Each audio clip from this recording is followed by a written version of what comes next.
Mais voilà. Je quitte Montpellier, mais je ne quitte pas l'église. Je ne vous quitte pas, parce que vous êtes dans mon cœur. Amen. Et je vais vous raconter ce que Dieu a fait. Voilà. Moi, ça fait 6 ans que je suis ici. Le Seigneur m'a amené ici. Je ne savais pas. C'est lui qui a tout conduit. Je ne savais pas que j'allais venir à Montpellier. Je ne savais pas que j'allais me baptiser ici. Je ne savais pas que j'allais avoir une famille en Christ ici. Je ne savais rien du tout. Et j'étais perdue. J'étais seule, abandonnée. Sans mes enfants, sans ma famille. J'ai tout perdu. J'ai perdu mon foyer à la Seine. J'ai perdu mes frères. Ça a été le chaos, le néant. J'ai tout perdu. Je ne savais pas où aller. Et le Seigneur a envoyé une fille qui habite à Pignan. Sans que je lui demande, le Seigneur l'a envoyée. Elle m'a dit, viens chez moi. J'ai été chez elle. C'était pendant le Covid. Et j'ai continué à faire des démarches pour une maison, pour tout. Et je confiais au Seigneur. J'avais quand même dans mon cœur foi que le Seigneur était là. Et le Seigneur m'a béni. Le Seigneur m'a donné un appartement.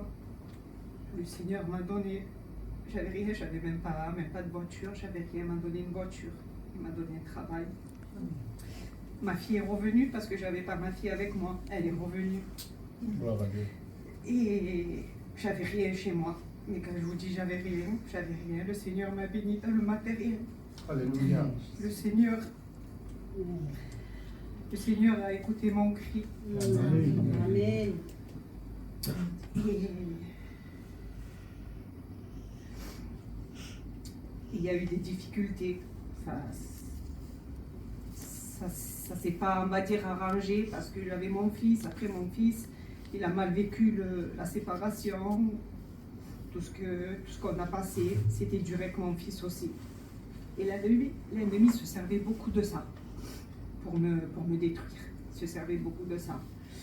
Mais je restais accrochée au Seigneur, malgré que c'était dur, parce que c'était vraiment dur. C'était un désert, mais inimaginable. Mais bon, avec le Seigneur, il y a toujours un oasis dans le désert. Amen. Et j'allais dans les églises. Au tout début, j'allais chez Max. Je cherchais une église. Je cherchais, parce que j'avais besoin de Dieu. J'allais chez Max, j'allais un petit peu. Après, j'ai pu été. Après, j'avais été derrière chez Emmanuel aussi. J'ai été quand même des mois aussi là-bas. Et un jour, j'avais la Louis au téléphone et je voyais qu'ils allaient aux réunions. Et j'ai dit, c'est bien, vous allez aux réunions, tout ça et tout. Et la Josefa me dit, oui, viens. Elle me dit, il y a une réunion là, derrière chez nous, on ne le savait pas, tout ça et tout. Et je suis arrivée ici.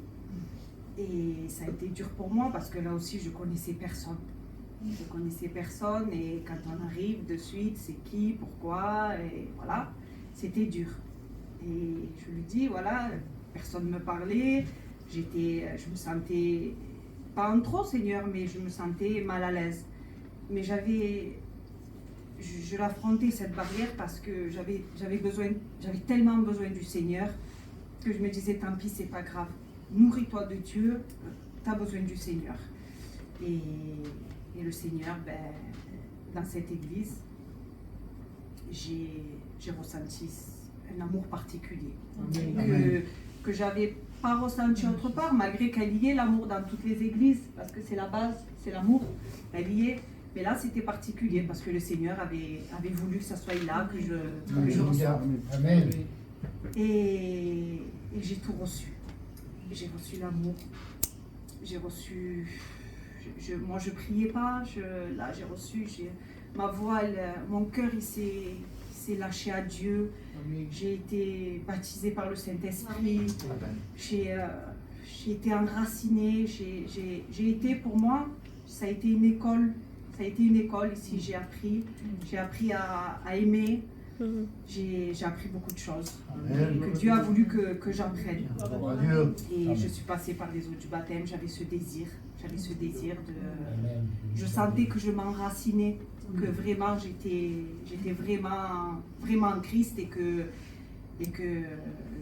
je voulais me baptiser. Je suis passée par les eaux du baptême. J'ai continué, il y a eu des hauts, il y a eu des bas, parce que la vie, elle est pas facile pour personne. Hein. Mais je vivais, même que j'avais ma famille en Christ, qu'ils étaient là pour moi dans les prières, dans tout et pour tout. Mais j'avais cette solitude dans mon cœur parce que ma famille, elle me manquait. Voilà. Malgré que le Seigneur m'a donné une famille, pour toujours, mais la famille, elle manque. Parce que moi, ici, je suis toute seule avec ma fille. Parce que j'ai perdu mes parents il y a très longtemps. Et cette prière, c'était la prière de mon cœur. Que le Seigneur restaure mes enfants, qu'on puisse retrouver moi, mes enfants, que je puisse retrouver ma famille aussi. Et ces derniers temps, c'était ma prière, mais ces derniers temps, c'était un lourd fardeau que je portais. Et c'était dur pour moi, je ne le disais pas à l'église, mais le Seigneur le savait, c'était trop dur pour moi. J'avais besoin de retrouver les miens. Et ma prière, je disais au Seigneur, Seigneur, tu connais le désir de mon cœur, Seigneur. J'ai dit, et j'ai voulu par moi-même partir, déménager, j'ai voulu le faire, mais le Seigneur ne le permettait pas. Il ne le permettait pas, je le mettais toujours devant le Seigneur et je disais, Seigneur, si c'est ta volonté, tu me laisseras partir, mais si c'est pas toi, je resterai, tant pis, je te suivrai, Seigneur. Et là, ça devenait vraiment lourd à porter, très lourd. Et ma prière se portait sur ça. Vraiment, j'implorais la grâce de Dieu.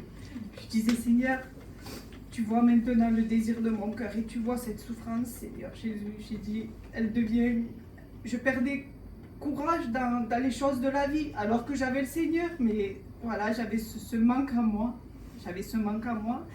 Et j'implorais la grâce de Dieu. Mais je l'ai imploré avec un cœur, un cri.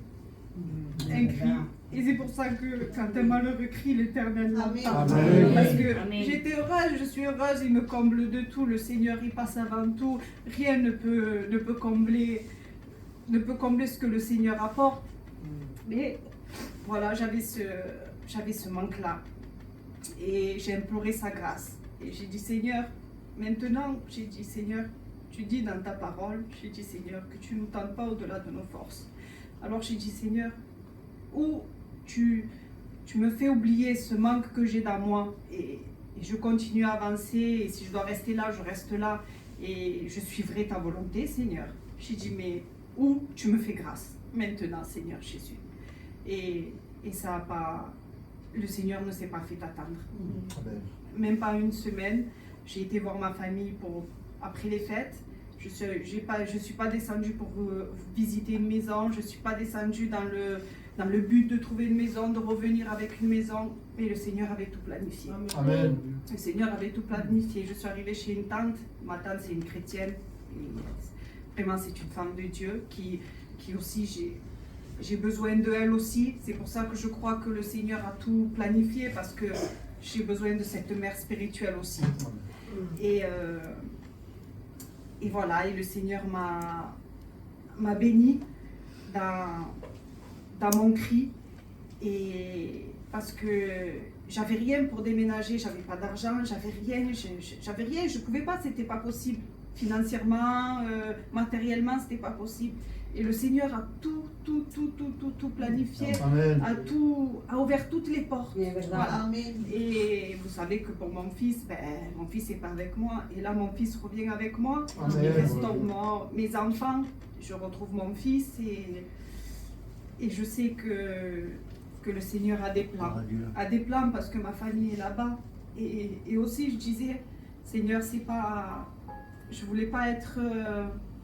comment on dit pour mon intérêt. J'ai dit, mais Seigneur, tu as fait de moi quand même une lumière, je le crois que je suis enfant de Dieu de tout mon cœur, Seigneur. J'ai dit, mais maintenant, j'ai dit, Seigneur, sers-toi de moi, pour ma famille. J'ai dit, Seigneur, parce que ma famille, elle voit pas tout ça. J'ai dit, Seigneur, maintenant, je veux te servir. Peut-être, Seigneur, toi, tu as voulu un temps là. J'ai dit, mais maintenant, je veux apporter ça à ma famille aussi, Seigneur. J'ai dit, Seigneur, tu dis qu'une lumière, on ne la met pas en dessous, Seigneur. J'ai dit, on la montre, la lumière. J'ai dit, Seigneur, je veux briller pour ma famille, mais pour t'en glorifier toi, Seigneur, pas pour moi, Seigneur Jésus. Et voilà. Et le Seigneur m'a béni et c'est pas facile de vous quitter, en vérité, parce que je me rends même pas compte, parce que c'est quand je vais être là-bas que ça va encore plus me manquer. Mais comme je vous ai dit, je quitte pas l'Église. Je vous quitte Amen. pas. Et voilà. Et je remercie le Seigneur parce que c'est vrai que ça a été très dur. J'ai passé 6 ans de souffrance. Il y avait des moments c'était plus dur que d'autres et voilà. Mais c'est bénéfique, Seigneur, parce que dans ce désert, eh ben, j'ai pu entendre sa voix. J'ai pu apprendre à dépendre que du Seigneur, parce que le Seigneur m'a mis dans cette position de solitude, mais au début je ne la comprenais pas, elle me faisait beaucoup souffrir, elle me faisait souffrir toujours, mais après avec le temps, le Seigneur révèle les choses, nous fait comprendre, et je rends grâce pour avoir passé dans ce désert, parce que c'est dans ce désert que j'ai tout reçu, et c'est dans ce désert que j'ai réellement connu le Seigneur, sa grandeur et sa bonté. Parce que le Seigneur est bon, voilà, le Seigneur est merveilleux. Et je crois que tout ce que le Seigneur fait, il le fait en son temps. Et maintenant, je crois de tout mon cœur que c'est le temps de Dieu et que son soleil de justice s'est levé dans ma vie, parce que je ressens sa main. Je ressens sa main. Je sais, c'est dur à vous expliquer parce qu'il faut le ressentir, mais la bénédiction de Dieu est là et je lui rends grâce de tout mon cœur parce qu'il s'est souvenu de moi et de mes enfants et de cette souffrance que je vivais. Et voilà, et le Seigneur a béni et je lui rends grâce. Amen. Amen.